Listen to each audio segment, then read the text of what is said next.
আসসালামু আলাইকুম ওয়া রাহমাতুল্লাহ। আমাদের বোর্ডে একটু প্রবলেম হয়েছে, তো আজকে আমি সম্ভবত এসি শীতলতায় সম্ভবত বোর্ড এরকম বাঁকা হয়ে যেতেছে। তো সমস্যা নাই, আমি নতুন বোর্ড করছি আর কি, লাগাবো। তো মিস্ত্রি আজকে আসে নাই, তো একটু আর হচ্ছে লাইটিং, সামনে বড় লাইট আছে, কিন্তু লাইট দিলে হচ্ছে যে এখানে আলো পড়ে। হ্যাঁ, সো দেখেন যদি আজকে একটু কষ্ট করে ক্লাসটা করানো যায় তো চাইলে আজকে নাও নিতে পারতাম, কিন্তু চিন্তা করলাম যে না, এটা অনেকদিন আপনাদের বন্ধ গেছে, ক্লাসটা একটু কষ্ট হলেও কন্টিনিউ করা উচিত।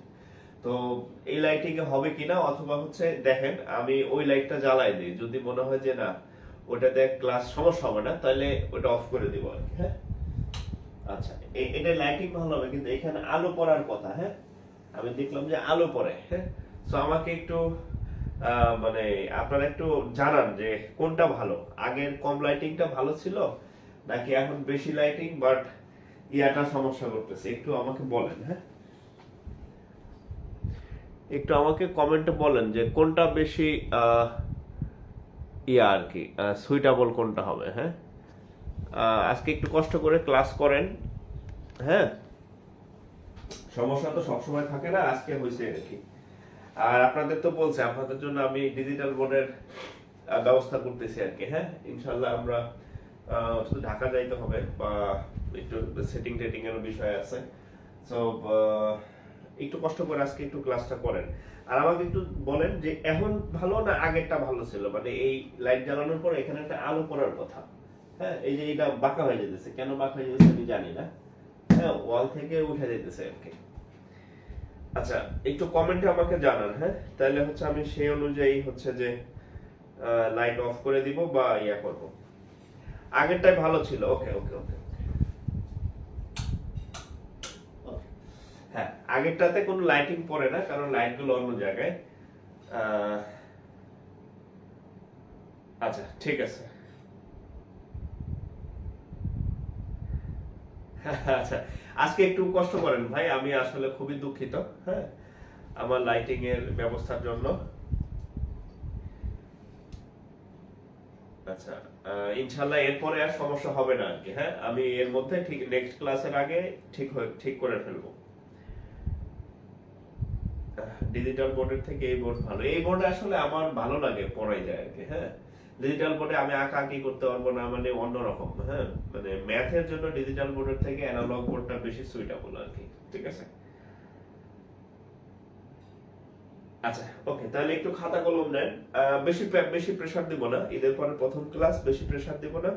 জাস্ট হচ্ছে আমরা ছোট ছোট কয়েকটা টপিক পড়বো, রেগুলার নোট আপনাদেরকে দিয়ে দেব। আর শুরুতেই বলি, ফোকাস রাইটিং হচ্ছে আপনি যত আপডেট পড়বেন, যত দেরিতে পড়বেন আপনার তত ভালো।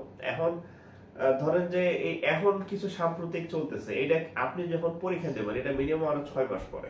কয় মাস? মিনিমাম 6 মাস পরে। 6 মাসের মধ্যে আপনাদের পরীক্ষা হওয়ার সম্ভাবনা কম। সো আপনি এখন আপনাকে আমি ওই জিনিসগুলাই আপাতত একটু পড়াবো, মানে কয়েকটা ক্লাস স্যাম্পল আপনাদেরকে পড়ায় রাখবো, যেগুলো চেঞ্জ হবে না 6 মাস। মানে 6 মাসে পরও আপনি এই লেখাটা চালাইতে পারবেন। হ্যাঁ, এখন কিছু আছে যেটা আবার 15 দিন পর চেঞ্জ হয়ে যাবে ডাটা, ওগুলা তো দিয়ে লাভ নাই, কারণ আপনি পরীক্ষা দিবেন আরো 6 মাস পরে, মিনিমাম রিটেন পরীক্ষা। সো যেগুলো চেঞ্জ নাই, হ্যাঁ, আগামী 6 মাস 1 বছরে পরিবর্তন হবে না, ওই রকম কিছু জিনিস আমি আপনাদেরকে একটু পড়াই দেবো। হ্যাঁ, ঠিক আছে। ওকে।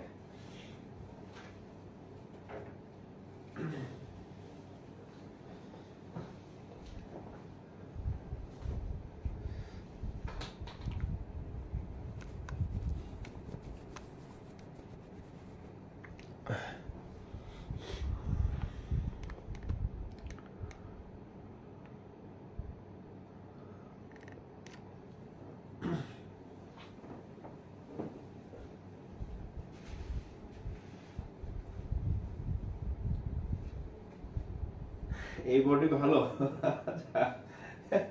আচ্ছা, ঠিক আছে।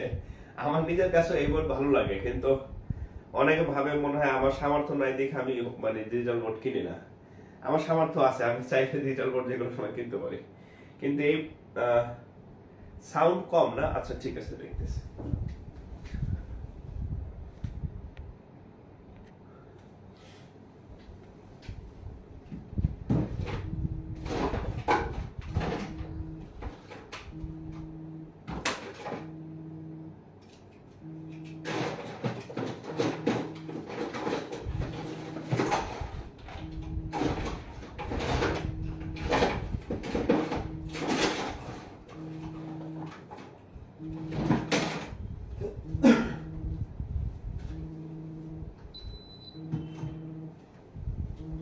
আচ্ছা সমস্যা নাই, আমি আমার এমনিতে একটু ঠান্ডা লাগছে আর কি। হ্যাঁ, আমি জোরে জোরেই বলবো, আশা করি সমস্যা হবে না আর কি। হ্যাঁ, আমি জোরে জোরেই বলবো ইনশাআল্লাহ, আমি জোরে বলবো। হ্যাঁ, সাউন্ড সমস্যা আশা করি হবে না, আমি জোরে বলবো ইনশাআল্লাহ। হ্যাঁ, তো একটু হেডলাইন দেন। আচ্ছা, তো দেখেন যে জিনিসটা বলছে যে আগামী 6 মাসে পরিবর্তন হবে না, হ্যাঁ সেরকম একটা জিনিস আপনাদেরকে, কয়েকটা জিনিস আমি আপনাদেরকে পড়াই দেবো। হ্যাঁ, সাউন্ড তো আমি ভালোই দেখতেছি।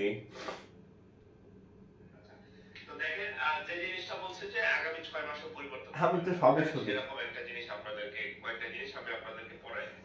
সাউন্ড ঠিক আছে, ভালো দেখতেছি।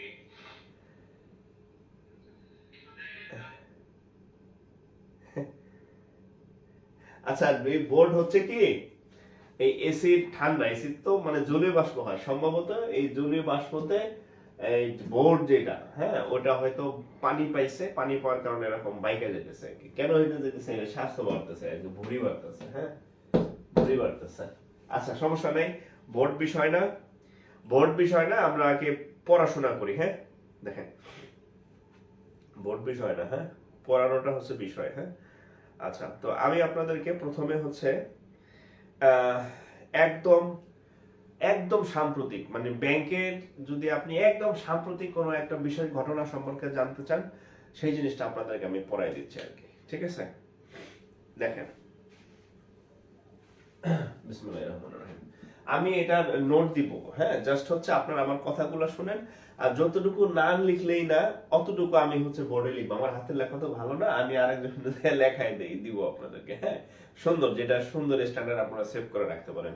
জাস্ট আমার কথাগুলো শুনেন, আর আমি কিছু কি পয়েন্ট, মানে যেগুলো যতটুকু না লিখলেই না ঠিক ততটুকুই জিনিস আমি লিখবো আর কি। হ্যাঁ, আচ্ছা, আপনি যেহেতু ব্যাংকের পরীক্ষা দিবেন, মানে বর্তমানে সব থেকে আলোচিত ব্যাংকের যে বিষয়টা, সেটা হচ্ছে আমানত সুরক্ষা আইন। আমানত, দেখেন একটু শুনেন আমার কথা। হ্যাঁ, আমার কথাগুলো একটু শুনবেন। হ্যাঁ, আমানত সুরক্ষা আইন, সরি আইন না, অধ্যাদেশ, অধ্যাদেশ 2025। আচ্ছা, আইন আর অধ্যাদেশের মধ্যে পার্থক্য জানেন তো? হ্যাঁ, আইন আর অধ্যাদেশের মধ্যে পার্থক্য জানেন তো? আচ্ছা, আপনাদের একটা কথা বলি, ধরেন আপনার টার্গেট হচ্ছে, ধরেন আপনি ব্যাংকার হবেন, বা আপনার টার্গেট হচ্ছে আপনি শিক্ষক হবেন, প্রাইমারি টিচার হতে পারেন, নিবন্ধন হতে পারেন, বা এনি অফিসার। বাট আমার মনে হয় যে শুধু চাকরি না, হ্যাঁ একজন স্টুডেন্টের মানে কিছু মানে বেসিক জ্ঞানের জন্য হলো একজন স্টুডেন্টের বিসিএস পড়া উচিত।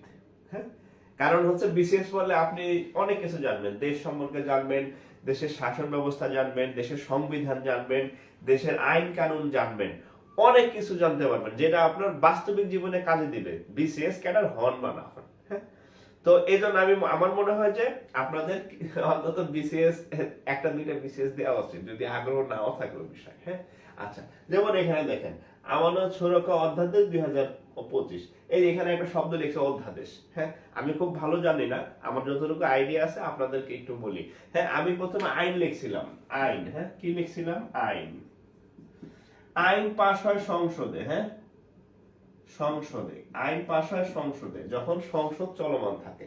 এখন কি সংসদ আছে? এখন সংসদ নাই। এখন সংসদ নাই কেন? এখন বর্তমানে কোন সরকার নাই। এখন যখন দেশে কোনো রানিং সরকার না থাকে, সংসদ না থাকে, তখন যদি ইমার্জেন্সি অবস্থায় রাষ্ট্রপতি বা দায়িত্বপ্রাপ্ত যে অথরিটি থাকে, তারা যখন কোনো একটা জিনিস পাশ করে বা কার্যকর করে, সেটা হচ্ছে অধ্যাদেশ। হ্যাঁ, সেটা হচ্ছে অধ্যাদেশ। যখন এরপরে যখন সরকার আসবে, তখন এই অধ্যাদেশটা তুলে এটাকে সংসদে তোলা হবে, সংসদে তোলা হলে এটা পাস হয়ে যাবে আর কি। হ্যাঁ, এটা তখন এটা গ্রান্টেড হবে। এই জন্য এটা হচ্ছে আইন আর অধ্যাদেশের পার্থক্য। আমি যতটুকু মনে আছে বললাম। হ্যাঁ, আমার থেকে অনেকে অনেক বেশি জানতে পারেন, জাস্ট আইডিয়াটা আমি বললাম। এই জন্য কিন্তু আমি অধ্যাদেশ লিখছি আর কি, আইন লিখি নাই, এবং এটা একটা অধ্যাদেশ। ঠিক আছে, এটা একটা অধ্যাদেশ। এখন দেখেন, তো এটা একটা অধ্যাদেশ। তো এখন দেখেন যে আমানত সুরক্ষা অধ্যাদেশ 2025, এটা আসলে কি?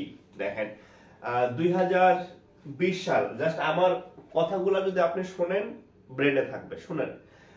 আমরা যদি 2020 সালে হচ্ছে একটা আইন ছিল। কি আইন? 2020 সালে যে আইনটা ছিল, আচ্ছা আজকে প্রথম ক্লাস অনেকেরই, যাক আপনাদেরকে স্বাগতম জানাচ্ছি। হ্যাঁ, 2020 সালে ছিল আমানত ব্যাংক আমানত বীমা আইন। হ্যাঁ, ব্যাংক আমানত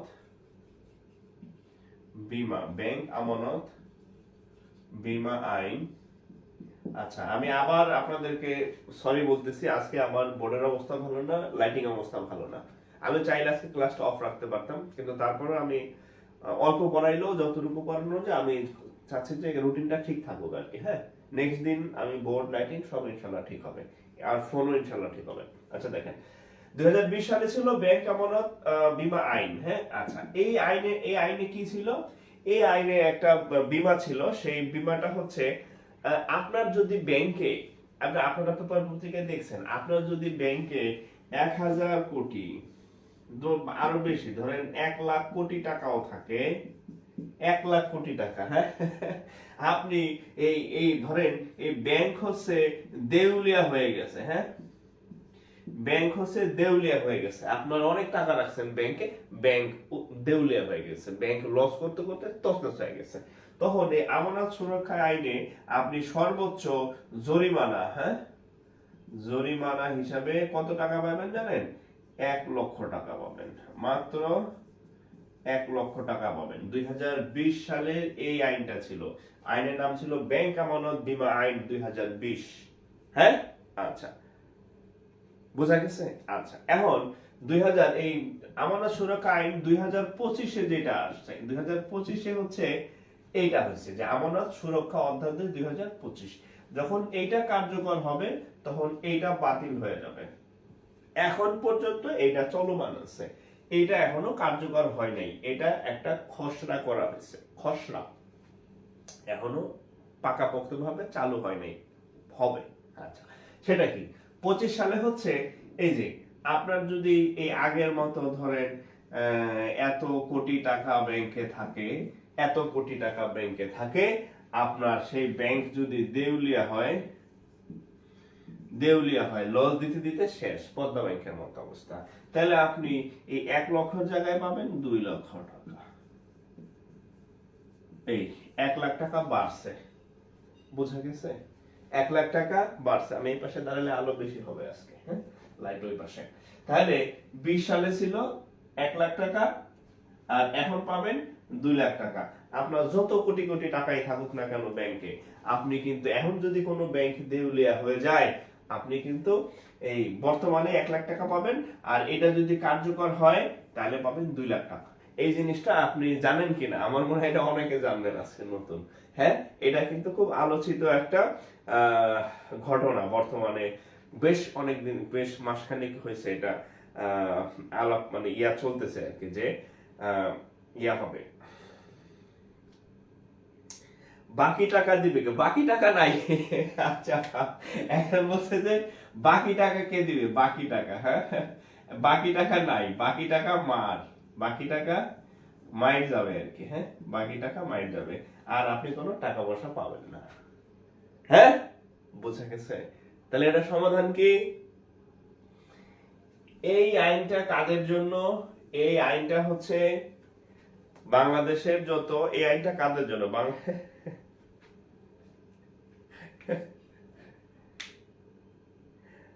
আচ্ছা আচ্ছা আচ্ছা আচ্ছা, যারা নতুন অ্যাড হয়েছে তাদের উদ্দেশ্যে আমি বলবো। হ্যাঁ, আমার আগে আপাতত এই কথাটা শুনেন, আমি বলে দিব, যারা নতুন অ্যাড হয়েছেন বলে দিচ্ছি কি করবেন।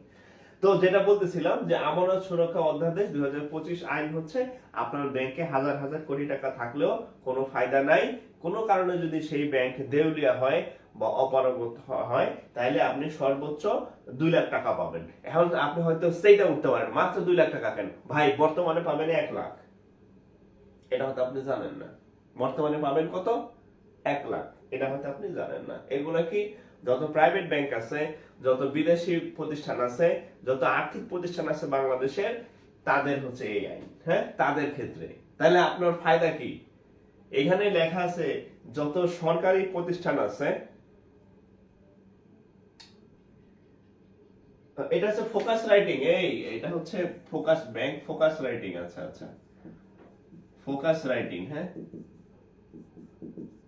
আজকের টপিক হচ্ছে ফোকাস রাইটিং লেকচার 1। হ্যাঁ, আচ্ছা লেকচার 1। আচ্ছা, ফোকাস রাইটিং কি জিনিস?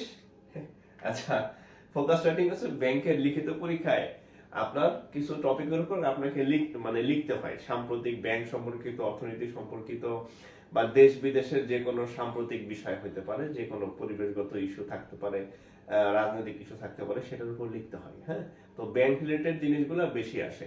তো সেখানে এটা শুধু যে বড় প্রশ্ন তা না, এটা চাইলে সংক্ষিপ্ত ছোট প্রশ্ন হিসেবে আসতে পারে আর কি। হ্যাঁ, তো সেখানে একটা হাইলাইটেড নতুন হচ্ছে ব্যাংকের একটা টপিক হচ্ছে আমানত সুরক্ষা অধ্যাদেশ 2025। ফোকাস রাইটিং এর আগে কোনো ক্লাস হয় নাই, আজকেই প্রথম ক্লাস। ঠিক আছে, আমাদের অন্য সাবজেক্টের যেমন আইসিটির 2টা ক্লাস হয়েছে, ইংরেজির 2টা ক্লাস হয়েছে, ম্যাথের 4টা হয়েছে টপিক। এগুলা দেখবেন উপরে একদম গ্রুপের উপরে সাজানো আছে সিরিয়ালি, অথবা পোস্ট করাও আছে একাধিকবার। ওই ক্লাসগুলো একটু করে নেবেন, সব মিলে 5-7টা মনে হয় হবে ক্লাস। আর আজকে থেকে আমাদের মানে ফোকাস রাইটিং এর আগে কোনো ক্লাস হয় নাই, আজকে প্রথম শুরু হলো। ঠিক আছে, আচ্ছা। তো দেখেন আপনি এখন তাহলে এটা থেকে বাঁচার উপায় কি? বাঁচার উপায় হচ্ছে সরকারি যত প্রতিষ্ঠান আছে,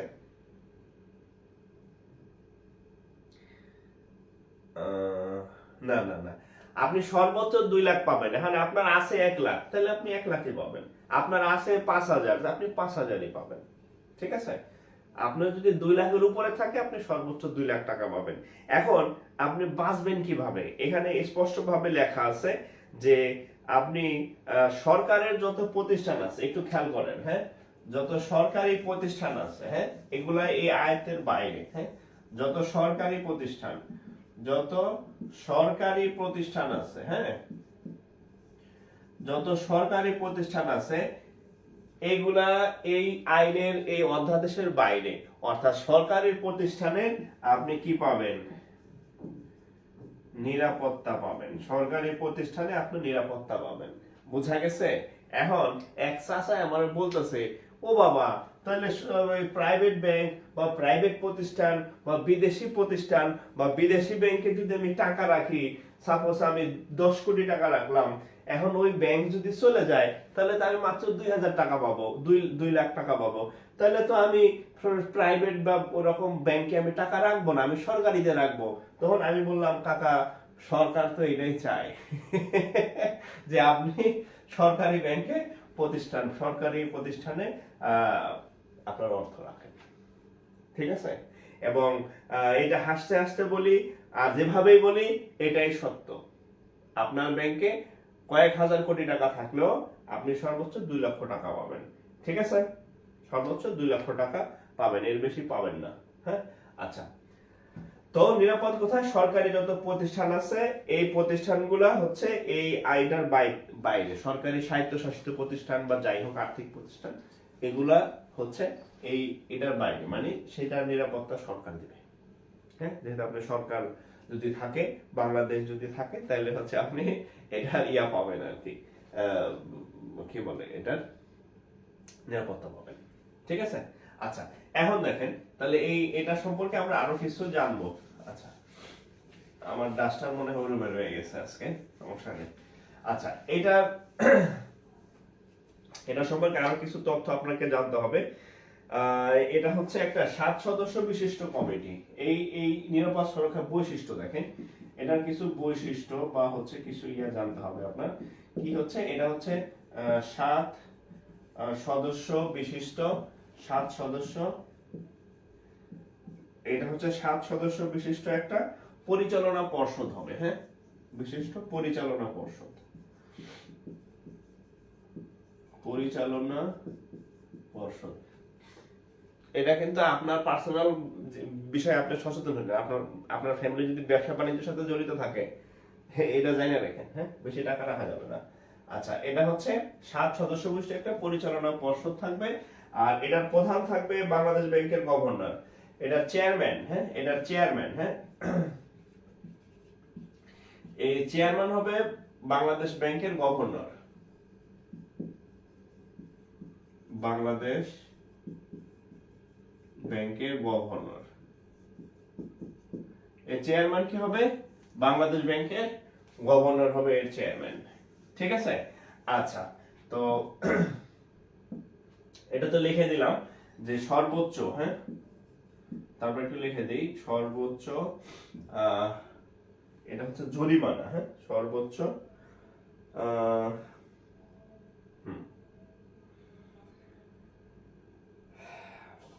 সর্বোচ্চ জরিমানা আর কি, হ্যাঁ, সর্বোচ্চ জরিমানা কত? 2 লক্ষ টাকা। এটা হচ্ছে সর্বোচ্চ জরিমানা বাবদ আপনি পাবেন। সর্বোচ্চ জরিমানা বাবদ এটা হচ্ছে কি পাবেন? ফেরত পাবেন, ফেরত পাবেন। আপনাকে 2 লাখ টাকা দিবে ওই প্রতিষ্ঠান, এর বেশি আপনি দাবি করতে পারবেন না। ঠিক আছে? আচ্ছা, আর আরেকটা বিষয় হচ্ছে আপনার 3 বছর, হ্যাঁ, 3 বছর পর পর, 3 বছর পর পর, এই যে এখন যেমন আগে যেমন 1 লাখ ছিল, এখন 2 লাখ, 3 বছর পর পর এটার যে সর্বোচ্চ যে মানে এটা আবার পরিবর্তন করানো যায় কিনা, বাড়ানো যায় কিনা, কমানো যায় কিনা, এটা পর্যালোচনা করা হবে 3 বছর পর পর। হ্যাঁ, 3 বছর পর পর এই জরিমানার পরিমাণ পর্যালোচনা আর কি, পর্যালোচনা করা হবে।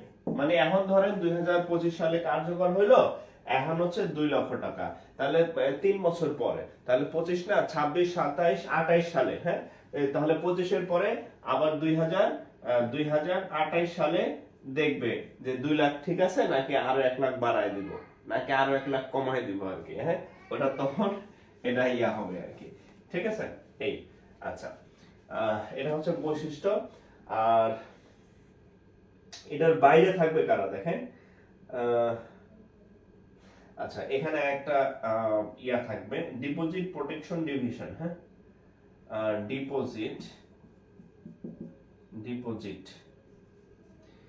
ডিপোজিট প্রোটেকশন ডিভিশন, ডিভিশন নামক বিভাগ খোলা হবে,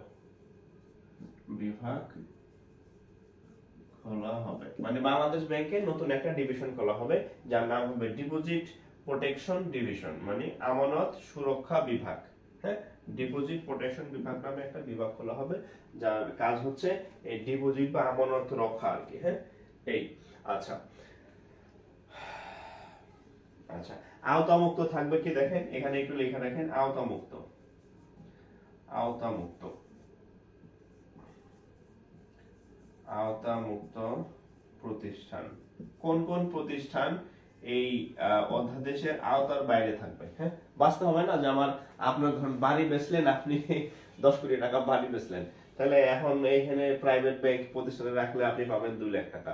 আপনার তাহলে বাঁচার উপায় কি? আওতামুক্ত প্রতিষ্ঠান হচ্ছে সরকারি,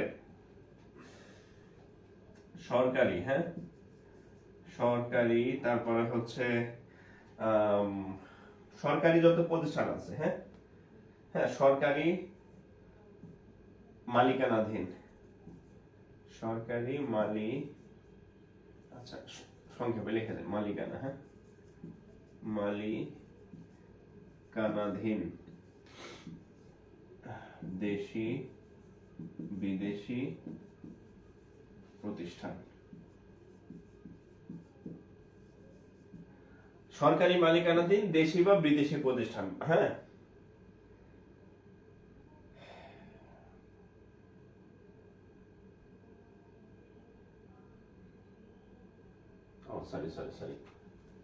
সরি না, হ্যাঁ, সরকারি মালিকানাধীন, এখানে একটু কারেকশন আছে, সরকারি মালিকানাধীন প্রতিষ্ঠান, সরকারি মালিকানাধীন প্রতিষ্ঠান, আরো আছে বিদেশি প্রতিষ্ঠান।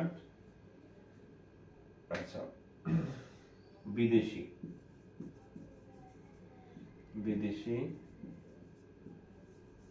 প্রতিষ্ঠান, তারপরে হচ্ছে আন্তর্জাতিক সংস্থা, আন্তর্জাতিক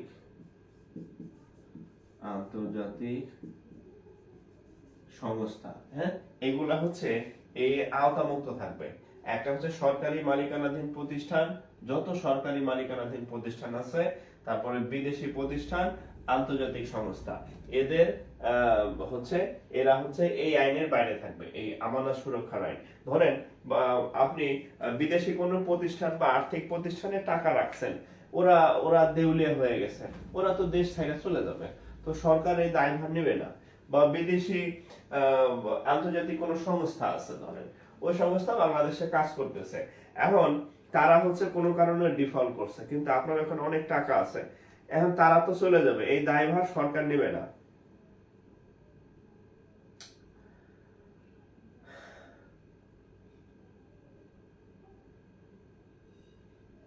আচ্ছা, ফোকাস রাইটিং যে বাংলা বা ইংরেজি তা না, ইংরেজিতেও হবে, সমস্যা নেই। নোট মানে বাংলাতেও আসে, ইংরেজিতেও আসে, আপনাদের দুই ভাষণেই ক্লাস হবে, ঠিক আছে? তবে এইটা মন না যে আমি একটাকে বাংলা পড়াইলাম, এটা বাংলাতে আসবে, ওটা ইংরেজিতে আসতে পারে, হ্যাঁ। আবার আমি ইংরেজিতে পড়াইলাম যেটা, সেটা আইছে বাংলায়। অর্থাৎ ফোকাস রাইটিং ফিক্সড না, বাংলাতেও আসে, ইংরেজিতেও আসে, দুইটা আসে, ঠিক আছে? এবং আপনার ব্যাংকার হইতে হলে এই দক্ষতাটা অর্জন করতে হবে যে আমি যদি ইংরেজিতে পড়ি, ওটা আমাকে বাংলায় লিখতে হবে, আমি যদি বাংলায় পড়ি, ওইটা আপনাকে ইংরেজিতে লিখতে হবে। এতটুকু দক্ষতা আপনার অর্জন করতে হবে, ভয় পাওয়ার কিছু নাই। ক্লাস করেন ট্রান্সলেশনের, পারবেন, ঠিক আছে? এই ভয়ের কিছু নাই, হ্যাঁ। দুই ভাষণে শিখবে, আমরা ইংরেজিও অনেকগুলো শিখবো, এই যে একটু পরে যেটা দেবো ওটা ইংরেজি, হ্যাঁ। আচ্ছা,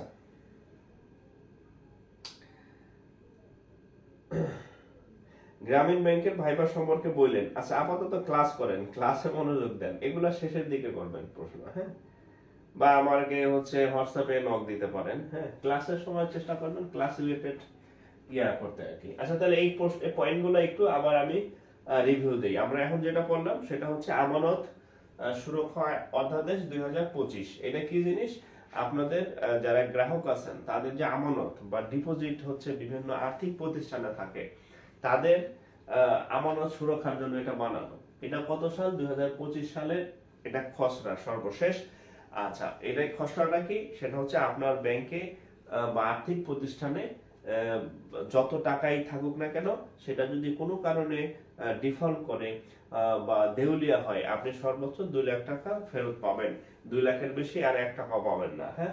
আচ্ছা, আর এটা বর্তমানে পায় হচ্ছে 1 লাখ টাকা, হ্যাঁ। 2020 সালে একটা ছিল, সেখানে সে আইন অনুযায়ী ছিল 1 লাখ টাকা, এখন হচ্ছে 2 লাখ টাকা। এখন এটা কিছু বৈশিষ্ট্য আছে, সেটা হচ্ছে 7 সদস্য বিশিষ্ট একটা পরিচালনা পর্ষদ হবে, এটার চেয়ারম্যান হবে বাংলাদেশ ব্যাংকের যে গভর্নর, যে রানিং গভর্নর থাকবে। আর সর্বোচ্চ এটাতে লিখে দিলাম 2 লক্ষ টাকা। আর 3 বছর পর পর এটা হবে, পর্যালোচনা করা হবে যে জরিমানার পরিমাণ ঠিক আছে কিনা, বাড়বে না কমবে, এটা আর কি, হ্যাঁ। আর একটা ডিভিশন গঠন হবে নতুন বাংলাদেশ ব্যাংকে, ডিপোজিট প্রোটেকশন ডিভিশন নামে নতুন একটা বিভাগ খোলা হবে। আচ্ছা, আওতামুক্ত প্রতিষ্ঠান, এখন সরকার তো সবার দায়িত্ব নেবে না, হ্যাঁ। বিদেশি যদি কোনো প্রতিষ্ঠান বাংলাদেশে থাকে, সে চলে গেলে তো এটা দায়িত্ব নিবে না। সো বিদেশি প্রতিষ্ঠান বা কোনো আন্তর্জাতিক সংস্থা থাকে, হ্যাঁ, তাদের মানে তারাও যদি আর্থিকভাবে কোনো মানে কারণে দেউলিয়া হয় বা সমস্যায় জর্জরিত হয়, সেই দায়িত্ব নিবে না সরকার, এটা এটার বাইরে, ঠিক আছে? আচ্ছা, এটার আমি নোট দিয়ে দিব, সমস্যা নেই। আমি জাস্ট কি ওয়ার্ড গুলা হচ্ছে আপনাদেরকে একটু বললাম, এবং আপনাদের মানে শুনলে বেশি মনে থাকে, পড়ার থেকে শুনলে বেশি মনে থাকে, ওকে। আচ্ছা, এটা একটু তুলে নেন, একটু তুলে নেন।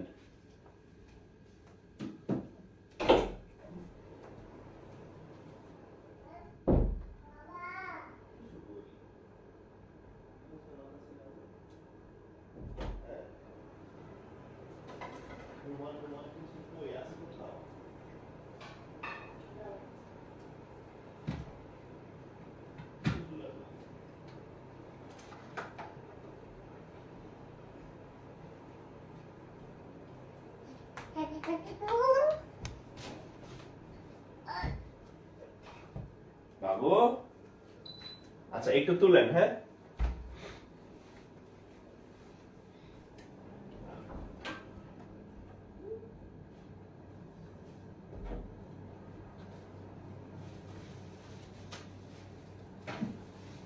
ওকে, আমার রুমাল হারাই গেছে মোছার। আজকে ওই যে বললাম না, বুয়ার জ্বালাতন সহ্য করতে না পারে ওয়াশিং মেশিন আনছি, ওই সেটআপ টেটআপ করতে গিয়া সব বাসা ঘর সব উলট পালট।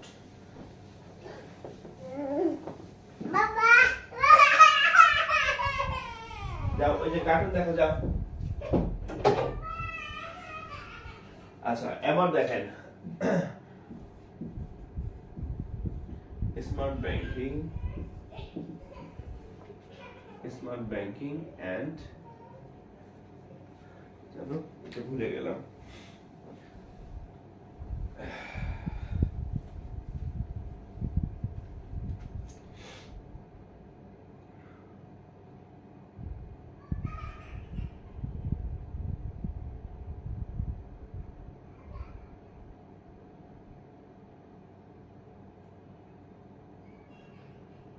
আচ্ছা smart Bangladesh, sorry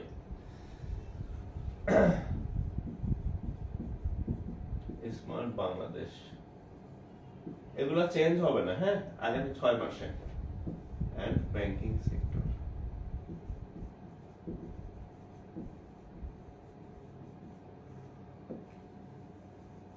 smart Bangladesh and banking sector. এটা যদি ইংরেজিতে আসবে তা কিন্তু না, এটা বাংলায় আসতে পারে, হ্যাঁ। সো ইংরেজিতে আসলে আপনার বাংলায় লেখার দক্ষতা থাকতে হবে, আর বাংলায় আসলে আপনার ইংরেজিতে লেখার দক্ষতা থাকতে হবে। আপনি একটা তথ্য শিখবেন, সেই তথ্য 2 ভাষণে আপনার লেখার মতো কোয়ালিটি থাকতে হবে, হ্যাঁ। মানে দক্ষতা হয়ে যাবে, সমস্যা নেই, মানে আমি বলতেছি এটা অর্জন করা লাগবে আপনার, ঠিক আছে। আচ্ছা স্মার্ট বাংলাদেশ এবং ব্যাংকিং সেক্টর। আচ্ছা আচ্ছা দেখেন তো এটার আরেকটা আসছিল একবার, সম্ভবত বাংলাদেশ ব্যাংকের এডি, সম্ভবত বিবিএডি তে একটা কোশ্চেন আসছিল যে 50 বছরে, মানে স্বাধীনতার 50 বছরে, বাংলাদেশের 50 বছরে ব্যাংকিং সেক্টরের অর্জন, হ্যাঁ ব্যাংকিং অর্জন, এরকম একটা রচনা বা ফোকাস রাইটিং টাইপের একটা আসছিল বাংলাদেশ ব্যাংকের এডিতে লিখিত, হ্যাঁ রিটেনে, হ্যাঁ রিটেন। ওটার সাথে কিন্তু সরকারি মালিকানাধীনের গুলা দায়িত্ব সরকার নিবে, হ্যাঁ সরকারি মালিকানাধীন যেগুলো আছে এটা নিবে, হ্যাঁ মানে ওটা সঙ্গে কিছু বলা নাই, কিন্তু এমনিতে সরকারি যত ব্যাংক আছে সকল প্রতিষ্ঠানের মালিক তো সরকার, সরকার থাকলে পাবেন, আপনি সরকারি ব্যাংকে লেনদেন করেন আপনি পাবেন, ঠিক আছে। সরকারি ব্যাংক সম্পর্কে ওখানে ইন্ডিভিজুয়াল কিছু আলাদাভাবে বলা নেই, ঠিক আছে সরকারি ব্যাংক সম্পর্কে। কিন্তু সরকারি ব্যাংকের আমানত সুরক্ষিত, আপনি যে কোনো সরকারি ব্যাংকে লেনদেন করেন না কেন, এই পর্যন্ত কোনো সরকারি ব্যাংক হয়েছে দেখছেন বন্ধ হয়েছে? হয় নাই, হ্যাঁ সরকারি ব্যাংকে লেনদেন করবেন, ঠিক আছে। 7 সদস্য বিশিষ্ট পরিচালনা পর্ষদের কাজ কি, অর্থাৎ কেমন কাজ করে থাকে, কেমন কাজ করে না এখনো করবে, মানে এটা হচ্ছে একটা খসড়া, হ্যাঁ তারা কাজ করবে এখনো করা শুরু করে নাই, গঠন হবে, মানে এটা হচ্ছে প্ল্যানিং, হ্যাঁ এখনো করে নাই। আচ্ছা তো স্মার্ট বাংলাদেশ দেখেন, স্মার্ট বাংলাদেশ এবং স্মার্ট ব্যাংকিং সেক্টর। আচ্ছা তো এখন স্মার্ট বাংলাদেশ কি হবে আপনার, স্মার্ট বাংলাদেশে আর স্মার্ট ব্যাংকিং সেক্টর, আমি থিমটা বলি যে এখন আপনি কি করবেন। যে কোনো একটা টপিক যখন আপনার সামনে আসবে, আপনার আগে একটু চিন্তা করবেন যে আমার আসলে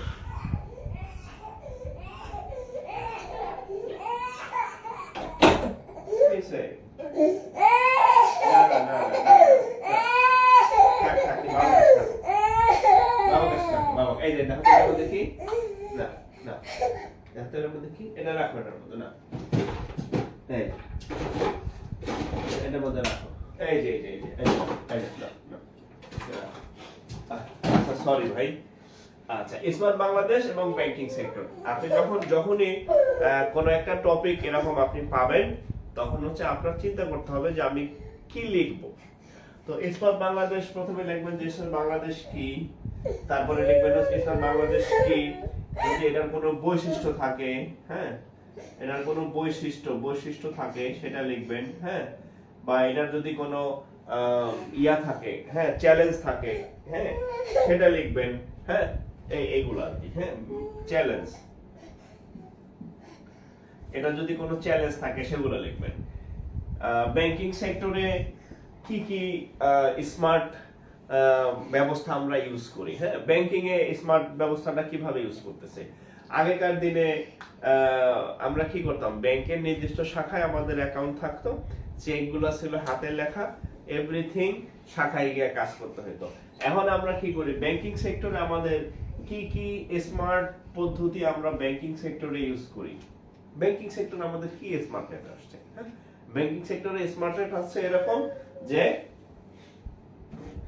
দেখেন ব্যাংকিং সেক্টর আমাদের এরকম স্মার্টনেট আসছে, আমরা এই ছোট ফোনের মাধ্যমে আমরা চাইলে ব্যাংকিং করতে পারি, হ্যাঁ।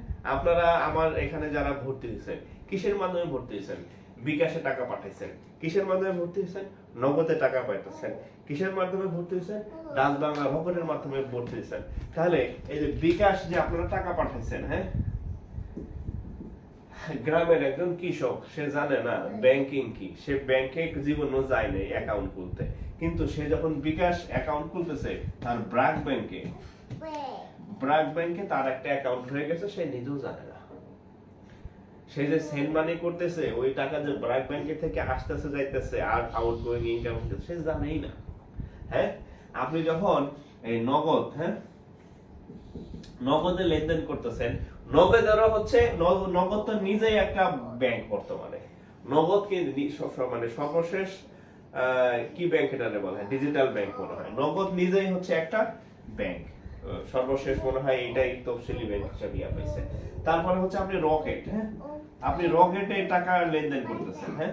এখন রকেটের অ্যাকাউন্ট আপনি নিজে জানেন না যে রকেট নামক অ্যাকাউন্ট আছে, এটা হচ্ছে কি ডিবিবিএল এ, হ্যাঁ, ডাচ বাংলা ব্যাংকে হচ্ছে আপনার একটা অ্যাকাউন্ট হয়ে গেছে, আপনি নিজে জানেন না, হ্যাঁ। তাহলে কি, তারপরে হচ্ছে আমরা কি ইউজ করতেছি, আমরা হচ্ছে মোবাইল অ্যাপস ইউজ করতেছি, হ্যাঁ, আমরা মোবাইলে অ্যাপস ইউজ করতেছি, ওখানে আমি সব লেনদেন করতে পারতেছি। আমি নরমাল ব্যাংকে গিয়ে যা যা করি আমি সব করতে পারতেছি, হ্যাঁ। আমি এটিএম কার্ড ইউজ করতে পারতেছি, আমি ডেবিট কার্ড ইউজ করতে পারতেছি, আমি ক্রেডিট কার্ড ইউজ করতে পারতেছি, আমি লোন নিতেছি, আমি গ্যাস বিল দিতেছি, বিদ্যুৎ বিল দিতেছি, এভরিথিং। এগুলোই তো আসলে স্মার্ট ব্যাংকিং, হ্যাঁ। তাহলে এই বিষয়গুলো আপনার ওখানে ফোকাস করতে হবে যে স্মার্ট বাংলাদেশ কি, এর বৈশিষ্ট্য কি, এর চ্যালেঞ্জ কি, এর সীমাবদ্ধতা কি, হ্যাঁ। আর এখানে স্মার্ট ব্যাংকিং সেক্টর আমরা কি কি স্মার্ট ডিভাইস ইউজ করতে পারতেছি, এই হচ্ছে মূল থিম। এখানে আপনি সাজায় গুছায় লিখবেন আর কি। তো স্মার্ট বাংলাদেশ বলতে স্মার্ট বাংলাদেশের চারটা হচ্ছে ইয়া আছে, শর্ত আছে, চারটা শর্ত আছে। স্মার্ট বাচ্চা কাচ্চাতে লালন পালনে খুব দক্ষ। আপনারা এখন যারা আনমেরিড আছেন, মানে বিশেষ করে ছেলেদের কথা বলবো, এই জীবন কোনো জীবনই না, মনে হইতেছে যে একটা চাকরি পাওয়ার জীবনের সবচেয়ে বড় স্ট্রাগল। বিশ্বাস করেন ভাই, চাকরি পাওয়া হচ্ছে জীবনের সব থেকে সহজ মনে হবে এক সময় আপনার, কারণ আপনার সামনে এত এত জটিল জটিল সিচুয়েশন আসবে, হ্যাঁ। বিয়ে শাদী, চাকরি পাবেন, বিয়ে শাদী করবেন, ফ্যামিলি মেনটেন, শ্বশুর বাড়ি মেনটেন, নিজের বাবা মাকে মেনটেন, এরপর বাচ্চা কাচ্চা, হাসপাতাল, অসুস্থতা, সিজার, বাচ্চা অসুস্থ, বউ অসুস্থ, মানে সিরিবিরি একটা অবস্থা, ঠিক আছে, মানে সেই লেভেলের একটা মানে সিচুয়েশন। এটা যে কি পরিমাণ প্রেসার নিতে হয় এটা চিন্তা করতে পারবেন। এখন তো খালি বুঝতেছেন আমি বই পড়তেছি, অঙ্ক করতেছি, একটা চাকরি পরীক্ষা টিকা দিতেছি, কিন্তু ওইগুলো মনে করেন লাইফ নিয়ে টানাটানি, হ্যাঁ, পরে বুঝবেন আর কি। আচ্ছা,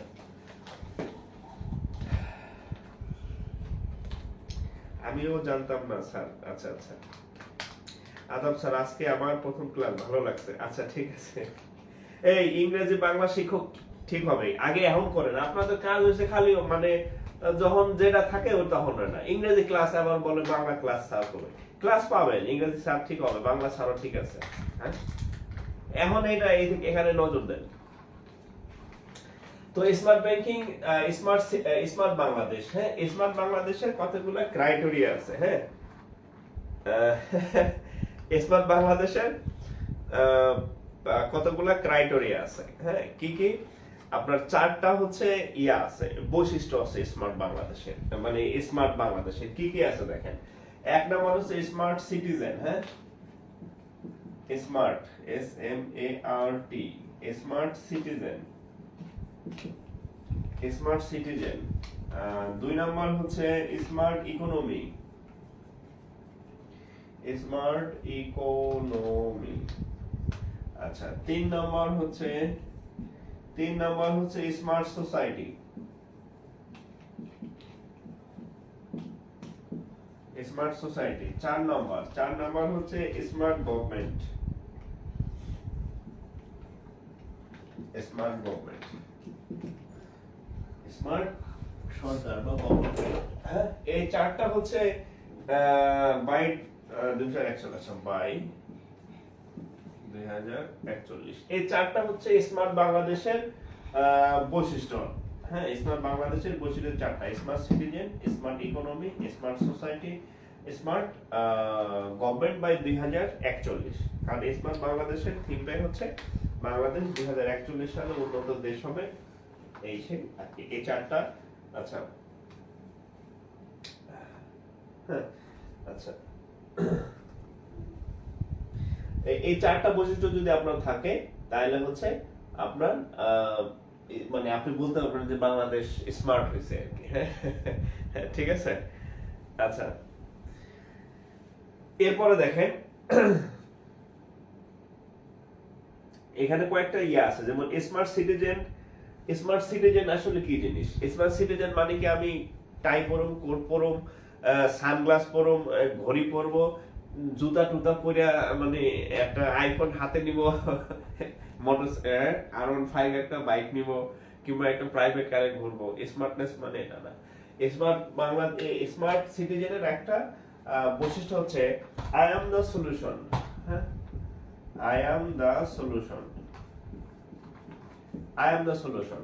স্মার্ট সিটিজেন যে সমস্যায় পড়েন, যে সিচুয়েশনে পড়েন, আপনি নিজে একটা সমাধান বের করে ফেলতে হবে আপনাকে। ঠিক আছে, নিজে। যেমন ধরেন আপনি ব্যাংকে আবেদন করবেন, আপনি হয়তো ওই আপনার বন্ধুরে জিজ্ঞাসা, এই ওই ব্যাংকের লাস্ট ডেট কবে রে? এই ওইটা কয় জিপিএ লাগে রে? ওইটা হচ্ছে কয়টা পোস্ট রে? ওইটা কেমনে আবেদন করতে হয় না? এটা ওই যে কম্পিউটারের দোকানে জিজ্ঞেস করেন। হ্যাঁ, কিন্তু আপনি সার্কুলারটা পড়ে দেখেন না। তার মানে আপনি স্মার্ট না।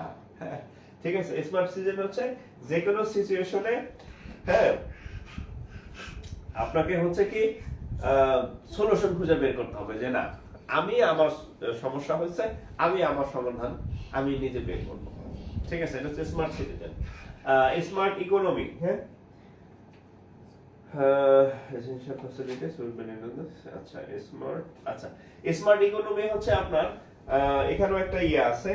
In a smart economy, no Bangladeshi, whatever their location will be given essential facilities. আচ্ছা দেখেন, স্মার্ট ইকোনমি হচ্ছে এটার একটা থিম আছে যে আপনি দেশের যে প্রান্তে অবস্থান করেন,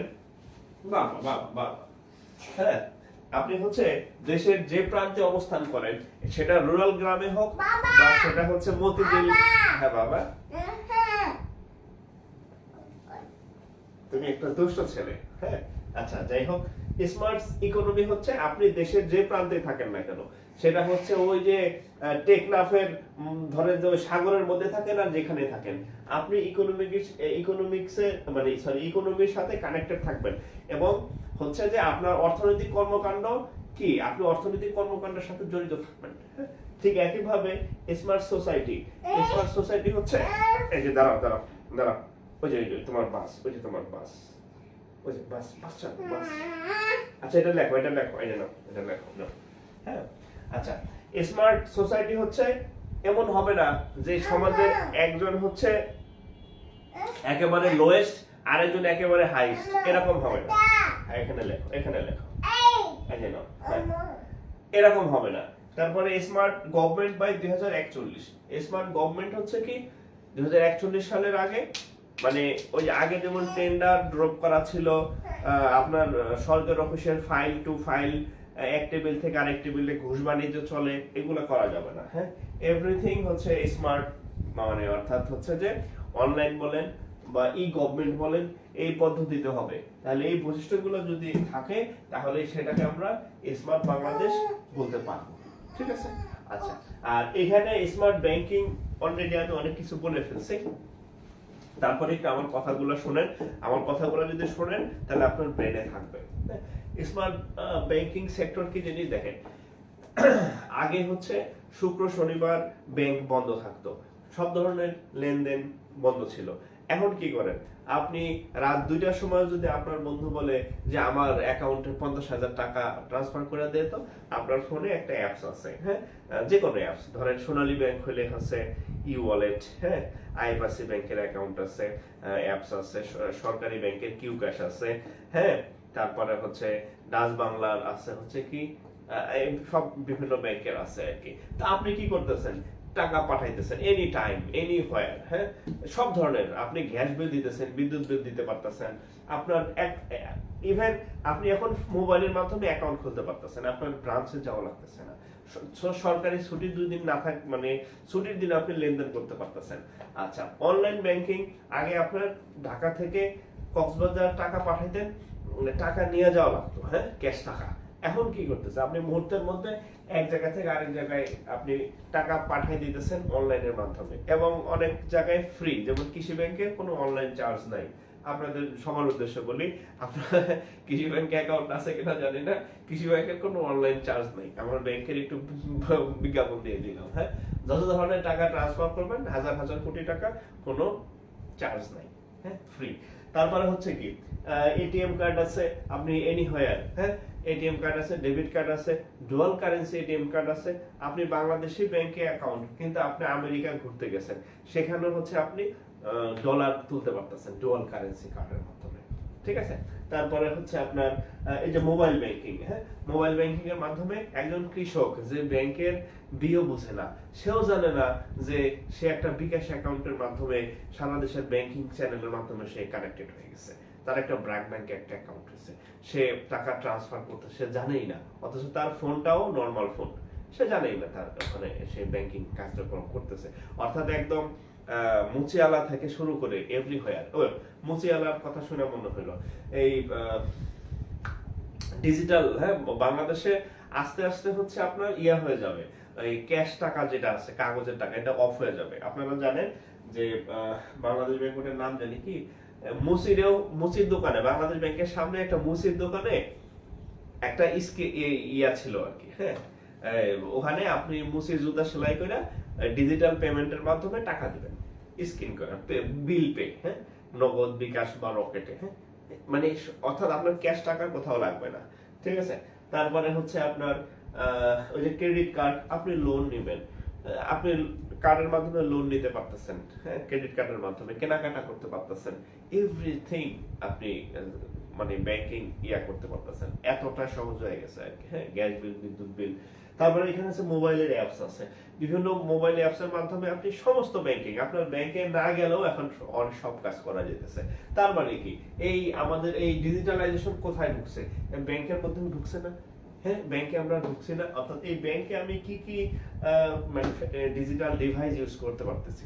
ব্যাংকিং এর যে চেক আছে, চেকটা হচ্ছে এমআইসিআর চেক, হ্যাঁ, এমআইসিআর চেক, এটা মেশিন রিডেবল চেক, হ্যাঁ, এমআইসিআর তো বুঝেন, ম্যাগনেটিক ইঙ্ক ক্যারেক্টার রিডার। আবার চেকের উপরে একটা বারকোড থাকে, হ্যাঁ, চেক নকল না আসল স্ক্যান করলে মানে আপনি পেয়ে যেতেছেন, ঠিক আছে। সো এই এভরিথিং হচ্ছে কি আমাদের এই নতুন ব্যাংকিং সেক্টরে, তো আমাদের এই স্মার্ট ডিভাইস বলেন বা স্মার্ট যে ফ্যাসিলিটিস গুলা, এগুলা সবই হচ্ছে আমাদের এই স্মার্ট ব্যাংকিং সেক্টরের এক্সাম্পল, ঠিক আছে। তাহলে স্মার্ট ব্যাংকিং সেক্টরের এক্সাম্পল আপনি এখানে এই বৈশিষ্ট্যগুলোর মধ্যে লিখতে পারেন যে তারপর আরো কিছু মেশিন আছে, কি নাম, ওই যে টাকা জমা দেওয়া যায়, তোলাও যায়, হ্যাঁ, যেমন ডাচ বাংলার ফার্স্ট ট্রাকে গেলে দেখবেন মেশিনটার নাম ভুলে গেলাম আমি, আপনারা কেউ জানেন কিনা, হ্যাঁ, যেটা যে টাকা জমাও দেয় আবার টাকা তোলাও যায়, হ্যাঁ, সিডিএমএ নাকি মেশিন যেন আমি ভুলে গেলাম, ঠিক আছে। তো এই সবগুলাই হচ্ছে কিন্তু ইয়াতে স্মার্ট। আরেকটা আপনাদের ইয়া বলি, নতুন একটা প্রযুক্তি আসছে, সব ব্যাংকে না, এটা হচ্ছে ইউসিবি ব্যাংকের একটা ইয়েতে দেখছিলাম আমি, ওরা এমন একটা ডিভাইস আছে, ওই ডিভাইসের সামনে গেলে আপনি দাঁড়াবেন, কোনো মানুষ লাগবে না, আপনি ব্যাংকের অ্যাকাউন্ট করবেন, কোনো মানুষের টাচ লাগবে না। আপনি ওই ডিভাইসের সামনে দাঁড়াবেন, ডিভাইস থেকে ক্যামেরা বের হবে, আপনার ছবি তুলবে, আপনি ওখানে ফিঙ্গারপ্রিন্ট দিবেন, আর হচ্ছে আপনার এনআইডি কার্ড দিবেন, ফিঙ্গারপ্রিন্ট দিবেন, আপনার account form auto fill up হয়ে আর ছবি তো তুলতেছে, ছবি আর আপনার আলাদাভাবে স্ট্যাম্প সাইজ ছবি নিয়ে করা লাগবে না, ওই ছবি প্রিন্ট হয়ে অ্যাকাউন্ট খুলে বের হবে। আপনি জাস্ট গিয়ে কাউন্টারে জমা দিবেন যে এটা আমার অ্যাকাউন্ট, হ্যাঁ, মানে কিছুই লাগবে না, উইদাউট এনি মানে হিউম্যান, হ্যাঁ, আপনি জাস্ট হচ্ছে ওখানে গেলে ওই মেশিনের সামনে দাঁড়াবেন, মেশিন ছবি তুলবে, ফিঙ্গারপ্রিন্ট দিবেন, দেখবেন ছবি আপনার অ্যাকাউন্ট অটো হয়ে গেছে। ঠিক আছে, তাহলে এগুলো সবই কি, এগুলো সবই হচ্ছে এই যে আমাদের ব্যাংকিং সেক্টরে, হ্যাঁ, smart banking sector, smart Bangladesh, smart banking sector. দেখেন এখানে আবার এমন হইতে পারে বাংলাদেশটা বাদ, শুধু আসছে কি smart banking sector, smart banking sector. এই যে এগুলা হচ্ছে আমাদের মূল আলোচ্য বিষয় আর কি। ঠিক আছে,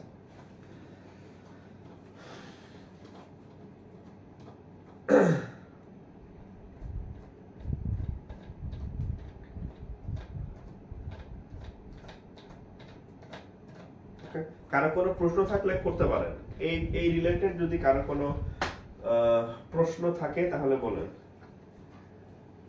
এই রিলেটেড যদি কারো কোনো প্রশ্ন থাকে বলতে পারেন, হ্যাঁ, মানে আমি যতটুকু আলোচনা করলাম এর এটা নোট পাবেন, সমস্যা নেই, হ্যাঁ, এটা নোট পাবেন।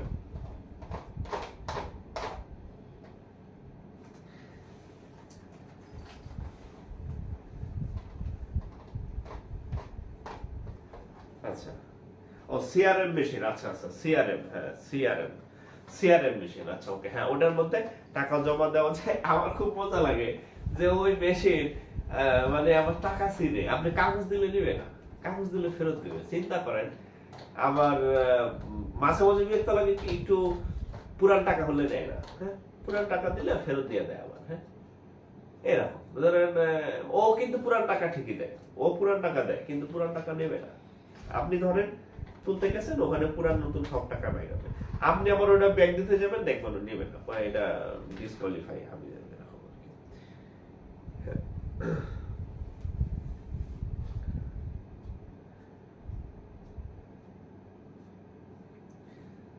কারো কোনো প্রশ্ন থাকলে একটু বলবেন। ও স্মার্ট সোসাইটি, আচ্ছা স্মার্ট সোসাইটি তো বললাম, স্মার্ট সোসাইটি হচ্ছে একটা গ্রামের, অর্থাৎ ধরেন স্মার্ট সোসাইটি মানে সামাজিক দিক থেকে স্মার্ট হইতে হবে। সামাজিক দিক থেকে স্মার্ট এমন না যে সমাজে সবাই নতুন জামা কাপড় পরবে, এটার থিম হচ্ছে একটা সমাজের মানে মুসি থেকে শুরু করে একটা সমাজের যে সব থেকে বড় লোক সেও যাতে এই ইকোনমিকের সাথে জড়িত থাকে, সেও যাতে অর্থনীতির সাথে জড়িত থাকে। অর্থাৎ এমন না যে ওই মুসিরে পিছে ফেলা মানে বড় লোকরা আগায় যাবে অর্থনৈতিক দিক থেকে, বিষয়টা আসলে এরকম না, হ্যাঁ। অর্থাৎ সোসাইটির সর্বনিম্ন সর্বোচ্চ সবাই হচ্ছে এই স্মার্ট বাংলাদেশ গড়ার জন্য তারাও অর্থনৈতিকভাবে বা শিক্ষাগতভাবে মানে সবাইকে নিয়ে একসাথে আগাবে, হ্যাঁ। সমাজের নিচু শ্রেণী কম সুবিধা পাবে, উচ্চ শ্রেণী বেশি সুবিধা পাবে, এরকম না, হ্যাঁ। আচ্ছা, এখানে আরেকটা ইয়ে আছে, এই ইয়াতে আরেকটা থিম আছে, মাই ভিলেজ মাই টাউন, সরকারের একটা ইয়া ছিল, ওইটা আর নাই বললাম। মাই ভিলেজ মাই টাউন হচ্ছে আমি গ্রামে থাইকা যাতে শহরের ফ্যাসিলিটি পাই, হ্যাঁ, অর্থাৎ গ্রামীণ সমাজও যাতে শহরের ফ্যাসিলিটিটা পেতে পারে। যেমন এখন গ্রামে দেখবেন ওয়াইফাই চলতেছে, আপনি ইউনিয়ন পরিষদের ওখানে যাবেন, জন্ম নিবন্ধন থেকে শুরু করে পাসপোর্টের আবেদন, পুলিশ ভেরিফিকেশন, জব আবেদন, ই টেন্ডারিং, এভরিথিং আপনি পাবেন, হ্যাঁ। তার মানে কি আমাদের গ্রামীণ সমাজ উন্নয়ন হয়েছে, হ্যাঁ, ঠিক আছে। এই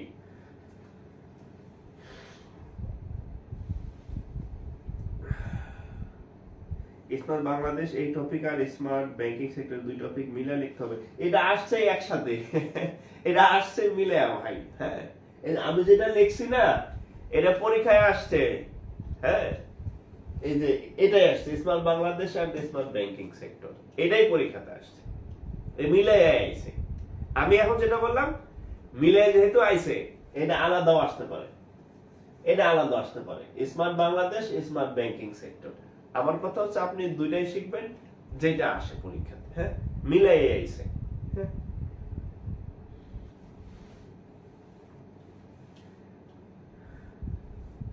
হ্যাঁ, সব গ্রাম শহর হবে।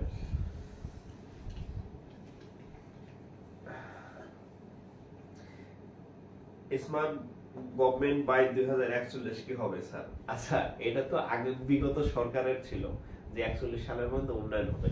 আমি তো বললাম স্মার্ট গভর্নমেন্ট বাই 2041, 41 সাল পর্যন্ত স্মার্ট গভর্নমেন্ট অর্থাৎ সরকারের যত অ্যাক্টিভিটিস থাকবে সব হচ্ছে মানে ই গভর্নমেন্ট হবে, ইলেকট্রিক্যালি হবে আর কি। হ্যাঁ, এখন যেমন হচ্ছে প্রত্যেকটা অধিদপ্তরের তথ্য আপনি চাইলে ই বাতায়ন নামক একটা ওয়েবসাইট আছে বাংলাদেশে, আপনি প্রত্যেকটা ইউনিয়নের তথ্য জানতে পারবেন, প্রত্যেকটা উপজেলার তথ্য জানতে পারবেন, ওই উপজেলার এভরি মানে সব তথ্য আপনি পাবেন, অর্থাৎ যত অ্যাক্টিভিটিস আছে, হ্যাঁ, ইকোনমিক বলেন বা এডুকেশন বলেন বা ফরেন ইয়া বলেন, হ্যাঁ, সবকিছু হচ্ছে স্মার্ট গভর্নমেন্ট মানে হচ্ছে এভরিথিং হচ্ছে অনলাইনে হবে, হাতাহাতি কোনো কিছু নাই। যেমন আগে টেন্ডার হয়তো মারামারি হইতো, কে টেন্ডার ড্রপ করবে, কে টেন্ডার ড্রপ করবে, এখন কি হয়, অনলাইনে টেন্ডার হয়। হ্যাঁ, স্কুলের আবেদন অনলাইনে করতেছি, হ্যাঁ, ইউনিভার্সিটির আবেদন অনলাইনে করতেছি, চাকরির আবেদনটা আপনি অনলাইনে করতেছেন, পেমেন্ট অনলাইনে করতেছেন। এই যে স্মার্ট গভর্নমেন্ট, আপনি ইয়া দেন না, ওই যে কি বলে জানি ভুলে গেলাম, আরে আমি কত নিলাম, চালান চালান, হ্যাঁ, চালান চালান, হ্যাঁ, চালান। আপনার যখন ব্যাংকিং করবেন চালান আসবে মাঝে মধ্যে, চালান। আপনি পাসপোর্ট আবেদন করবেন ব্যাংকের মাধ্যমে, অনলাইনের মাধ্যমে করতেছেন। আপনি ড্রাইভিং লাইসেন্স করবেন, এটা তো গভর্নমেন্টের একটা সার্ভিস, এটা আপনি অনলাইনের মাধ্যমে করতে পারতেছেন। এই সব কিছু মিলে অর্থাৎ সরকারি যত কর্মকাণ্ড আছে সবকিছু হচ্ছে স্মার্ট পদ্ধতিতে হবে। This is smart government. ঠিক আছে?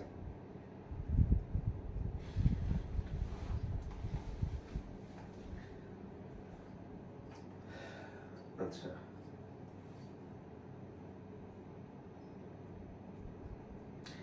ফোকাস রাইটিং লেখার সময় কি ইংরেজি গ্রামার অনুসরণ করতে হবে? আচ্ছা, ইংরেজি গ্রামার শোনেন, মিনিমাম 25 থেকে 30টা ফোকাস রাইটিং আপনি ঠাড়ায় মুখস্থ করবেন, একদম ঠাড়ায় মুখস্থ, মানে আমি আপনাদের নোট করে দিব, আপনি ঠাড়ায় মুখস্থ করবেন।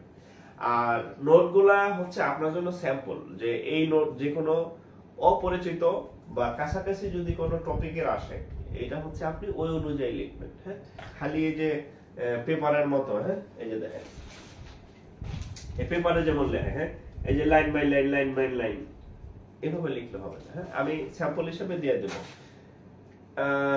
আপনি যখন লিখবেন, আমি ট্রান্সলেশনের আপনাদের ইংরেজি সারের পাশাপাশি আমি কয়েকটা ট্রান্সলেশনের ক্লাস দেব আপনাদেরকে, শুধু ব্যাংকিং ট্রান্সলেশনের। এবং আপনাদের মানে যখন লিখবেন, হ্যাঁ, অত গ্রামার ইয়া করার দরকার নাই, হ্যাঁ, তাহলে আপনি লিখতে পারবেন না। ঠিক আছে? আমি সবসময় বলি যে আপনাদের ইংরেজি মাস্টার হওয়ার দরকার নাই, আপনাদের একটা চাকরি দরকার। হ্যাঁ, আপনাদের একটা চাকরি দরকার। ইংরেজি গ্রামারের ভয় করলে আপনি লিখতে পারবেন না। ঠিক আছে? তবে আপনি আস্তে আস্তে যখন ধরেন যে আপনি 20 থেকে 25টা বা 30টা যখন আপনি ফোকাস রাইটিং লিখবেন, দেখবেন যেভাবে লিখতে হবে, ওভাবে লিখতে হয়, আপনি এক্সপার্ট হয়ে যাবেন। ক্লাস করেন, মাত্র তো শুরু হইলো, এখনো তো কোনো আইডিয়াই হয় নাই। ঠিক আছে? আমি নোট এইগুলা যখন আমি আপনাদেরকে নোট করে দিব, সুন্দরভাবে প্রেজেন্ট করে, তখন বুঝবেন ও আচ্ছা তাহলে এভাবে লিখতে হয়। আচ্ছা ঠিক আছে, তাহলে এখন থেকে আপনি যখন নিজে নিজে কোনো একটা টপিকের নোট করবেন, ঠিক এই ফরম্যাটে লিখবেন আর কি। হ্যাঁ, এই ফরম্যাটে লিখবেন, আমি লিখে দিব, সমস্যা নাই। ঠিক আছে?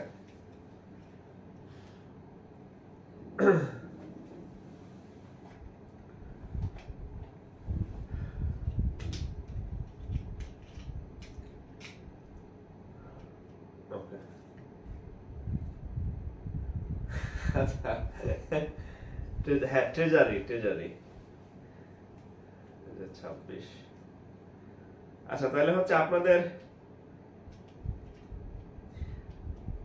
আচ্ছা, ফোকাস রাইটিং তো আমি বললাম, আরে আমি তো ফোকাস রাইটিং সম্পর্কে শুরুতেই বলে নিছি, আপনি কি ক্লাসে পরে জয়েন করছেন নাকি? হ্যাঁ, আমি তো শুরুতেই বললাম যে ফোকাস রাইটিং কি জিনিস। হ্যাঁ, ফোকাস রাইটিং কি জিনিস? ফোকাস রাইটিং একটা হচ্ছে ফোকাস মানে তো বুঝতেছেন, কার কোনো কিছুর উপর ফোকাস করা, মানে কোনো একটা জিনিসের উপর ফোকাস করে সেটাকে আপনি একটু ব্রডলি ব্যাখ্যা করবেন। হ্যাঁ, ধরেন দাও বাবা, ও থ্যাংক ইউ বাবা বাবা বাবা বাবা। আচ্ছা ওই যে তোমার বাস, তোমার বাস। আচ্ছা তুমি এটা দেখো, এই যে এখানে টম আছে, নি দেখো তো। হ্যাঁ টম আছে এখানে, দাও। আচ্ছা তো দেখেন, ধরেন, আচ্ছা দেখেন ফোকাস রাইটিং কি আমি আরেকবার বলি। হ্যাঁ, যদি আমি বলছি এখন আমি আমার ফোকাস, এটা একটা নতুন টপিক, এটা ম্যাথও না, এটা ইংরেজিও না, এটা আইসিটিও না, এটা বাংলাও না। হ্যাঁ, এটা কি জিনিস? আচ্ছা টম দিচ্ছে, দাঁড়াও। টম কই? এই যে না, এই যে ফিশ।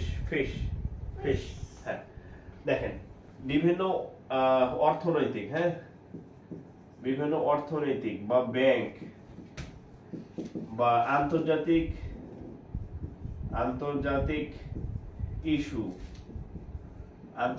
ইস্যু বা পরিবেশগত ইস্যু, হ্যাঁ বা পরিবেশগত ইস্যু, হ্যাঁ পরিবেশগত ইস্যু বা এই টাইপের আর কি, যে কোনো, তবে এগুলা ম্যাক্সিমামই ব্যাংক সম্পর্কিত। হ্যাঁ, ব্যাংক সম্পর্কিত, অর্থনীতি সম্পর্কিত, ব্যাংক সম্পর্কিত, আন্তর্জাতিক ইস্যু বা পরিবেশগত ইস্যু বা হচ্ছে দেশের উন্নয়ন। হ্যাঁ, দেশের উন্নয়ন, এই যে কোনো বিষয়। হ্যাঁ, যে কোনো বিষয়ে হচ্ছে একটা আপনাকে টপিক দিবে,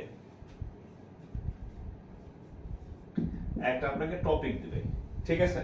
যেমন এই যে একটু আগে আমি যে এটা লিখলাম যে smart Bangladesh and banking sector, এটা একটা টপিক। আপনাকে বলে দিব যে আপনি স্মার্ট বাংলাদেশ এবং ব্যাংকিং সেক্টর সম্পর্কে ফোকাস রাইটিং লিখুন। এই তাহলে তখন এই একটা আপনাকে টপিক দিবে। এটা দুইটা আসে, একটা আছে বাংলায়, হ্যাঁ বাংলায় আসতে পারে, আর একটা হচ্ছে ইংরেজিতে আসতে পারে। বাংলায় আসলে বাংলায় লিখবেন, ইংরেজিতে আসলে ইংরেজি লিখবেন। ধরেন এই লাস্ট একটা পরিবেশগত ইস্যু, যেমন ধরেন এমন একটা কোশ্চেন আসলো বাংলাদেশ ব্যাংক এডিতে। হ্যাঁ, একটু বলি, বাংলাদেশ ব্যাংক এডিতে একটা আসছিল, বাংলা আর ইংরেজিতে আমার মনে নাই, ঠিক আছে, আসছিল যে পরিবেশ দূষণ। হ্যাঁ, পরিবেশ দূষণে, হ্যাঁ লেখাটা আসলে হচ্ছে পরিবেশ দূষণ সম্পর্কিত।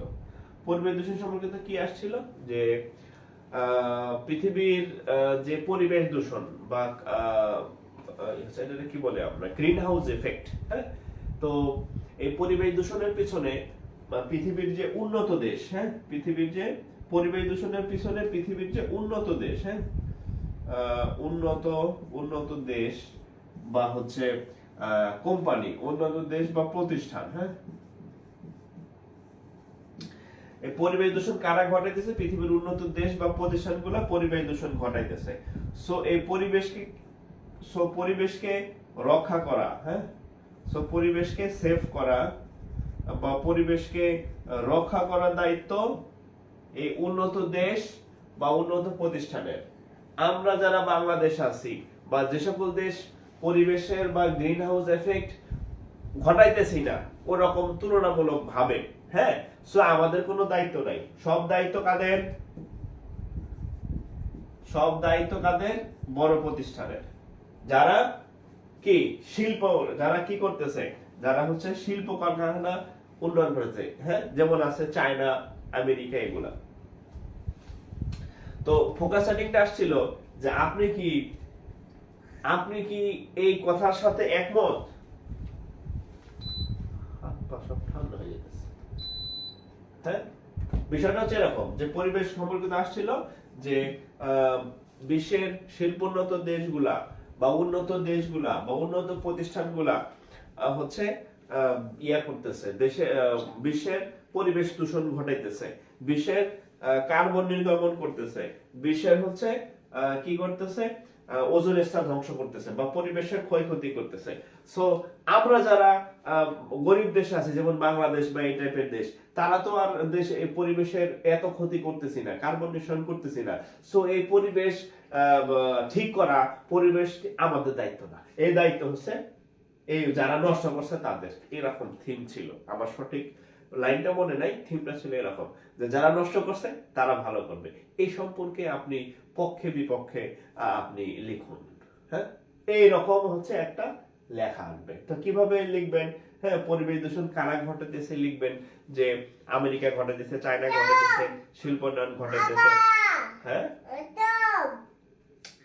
ঠিক আছে। তো এরকম আপনাকে এরকম টপিক দিয়ে দিবে তারা। হ্যাঁ, সেই টপিকের উপরে আপনাকে বিভিন্ন তথ্য, বিভিন্ন ডাটা,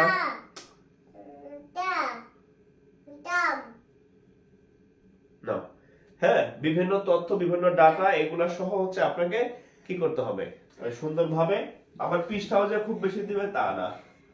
ধরেন যে 35 নম্বরের ফোকাসের জন্য আপনাকে 3 পৃষ্ঠা দিবে সর্বোচ্চ, এর বেশি না। হ্যাঁ, এইভাবে সাজাই গুছাই লেখার নাম হচ্ছে ফোকাস রাইটিং। ঠিক আছে। এখন এই জিনিস বাংলাও দিতে পারে, এই জিনিস ইংরেজিতেও দিতে পারে। হ্যাঁ, এটা একটা নতুন টপিক, এটা আগে ছিল না, ব্যাংকে আগে ছিল না। আর একাডেমিক অনার্স মাস্টার্সে তো এই জিনিস থাকারই কথা না। ঠিক আছে, এটা একটা নতুন টপিক, না বাংলা না ইংরেজি, কিচ্ছু না। এটা হচ্ছে এইরকম বিভিন্ন ইস্যু সম্পর্কে, ইয়া সম্পর্কে আপনাকে একটা ধরাই দিবে, আপনি জাস্ট ওই অনুযায়ী হচ্ছে সেটার উপরে লিখবেন। 2 পৃষ্ঠা 3 পৃষ্ঠা 30-35 নম্বর থাকে আর কি। ঠিক আছে। এখন এরকম লিখলে তো হবে না, এরকম লিখলে তো হবে না। হ্যাঁ, সুন্দরভাবে কোটেশন দিবেন। হ্যাঁ, তারপরে হচ্ছে সুন্দরভাবে কোনো তথ্য, ডাটা, হ্যাঁ, এগুলা তথ্য ডাটা দিবেন, ডাটার উৎস দিবেন, বা হচ্ছে কোনো যদি গ্রাফ থাকে সেটা দিবেন। এভাবে সুন্দরভাবে আপনি অল্প জায়গায় এভাবে গুছায় লিখতে হবে। কিভাবে লিখবেন ওটা আপনাদেরকে আমি দিয়ে দেব। ঠিক আছে, দিস ইজ ফোকাস রাইটিং। ওকে,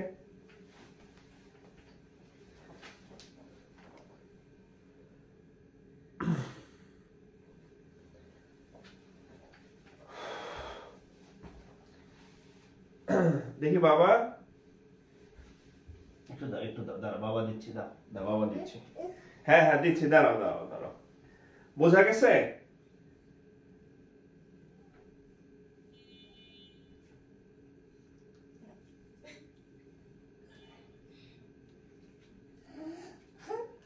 আচ্ছা, ছেলে ঘুমায় না, ছেলে ওই যে আমার ফোন নিয়ে গেছে। হ্যাঁ, ওই রুমে যাইতে চাইতেছে না, ওই রুমে গেলে কান্নাকাটি করে।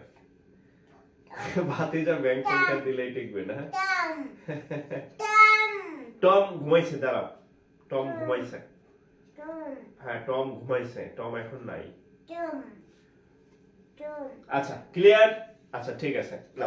আর এত এত হচ্ছে যে মানে ভয় পাওয়ার কিছু নাই। ফোকাস রাইটিং এর উপর অনেকগুলা ক্লাস দেব আমি। হ্যাঁ, আর নোট করে দিব, জাস্ট হচ্ছে গিলবেন মানে বুঝছেন তো, মুখস্থ করবেন। টম তুমি বের করে নাও।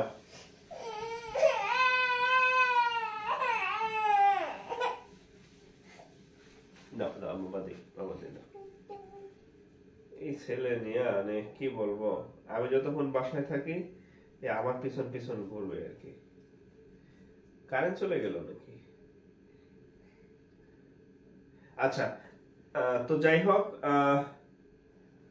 না, আচ্ছা না তুমি, আচ্ছা টম বের করে নাও। টম আসবে, এটা টম আছে, এই যে টম না। ঠিক আছে। তো যাই হোক, আজকে তাহলে আমরা যে ইয়াগুলো পড়াইলাম, আমি দেখি আজকে না কালকে, 2-1 দিনের মধ্যে, কালকের মধ্যে আমি চেষ্টা করবো এটা নোট দিয়ে দেওয়া। হ্যাঁ, নোট দিয়ে দেন। আমার নোট আমার মানে পাবলিকলি সবাই দিয়ে দেন না। হ্যাঁ, এই নোট কিন্তু টাকা দিয়ে ভর্তি হয়েছে না, আপনারা পড়বেন। হ্যাঁ, এটা কাউরে দিবেন না, দিলে কিন্তু সমস্যা। এমন হিসাব লাগবে, দেখবেন যে আপনি যারা দিচ্ছেন হ্যাঁ ঠিকছে, আপনি ফেল। ঠিক আছে। আর আরো ছোট ছোট কিছু ইয়ে আছে, আমরা নেক্সট ক্লাসে শিখবো ইনশাআল্লাহ। ঠিক আছে। তো আর আজকে আবার আমি যাওয়ার আগে আরেকবার সরি বলে যাই, আজকে বোর্ডের অবস্থা ভালো না, এই যে বোর্ড বাঁকা হয়ে গেছে, লাইটিংও ভালো না। ইনশাআল্লাহ নেক্সট ক্লাসের আগে আমাদের সব ঠিকঠাক হয়ে যাবে আর কি। ঠিক আছে। তো আজকে এই পর্যন্ত বিদায় নিলাম, নেক্সট দিন ইনশাআল্লাহ দেখা হবে। সবাই ভালো থাকেন। ও আর একটা বলি, যারা আজকে নতুন ক্লাস করছেন, আমাদের এই যে সব সময় এই উপরে উপরে অ্যানাউন্সমেন্ট আছে। হ্যাঁ, অ্যানাউন্সমেন্ট বা ফিচার্স আছে। হ্যাঁ, ফিচার্সে দেখবেন এখানে ক্লাসগুলো এখানে সেভ করা আছে, আগের যে আমাদের কয়েকটা ক্লাস আছে সব সময় থাকবে। এটার জন্য আমার ইনবক্সে ফোন দেওয়ার দরকার নেই, পুরানগুলো দেখে আমার স্যার ক্লাস পাই না। আরে ভাই, বলা থাকে তো সব সময় ক্লাস, এখানে আমি একটা পোস্ট করে রাখি, ওখান থেকে পড়বেন। হ্যাঁ, ঠিক আছে, ওই ক্লাসগুলো করে ফেলেন। আর নেক্সট ক্লাস থেকে ইনশাআল্লাহ আমি চেষ্টা করবো ক্লাসরুমটা ঠিক করতে। হ্যাঁ, সবাই ভালো থাকেন, আজকে বিদায় নিতেছি। আসসালামু আলাইকুম।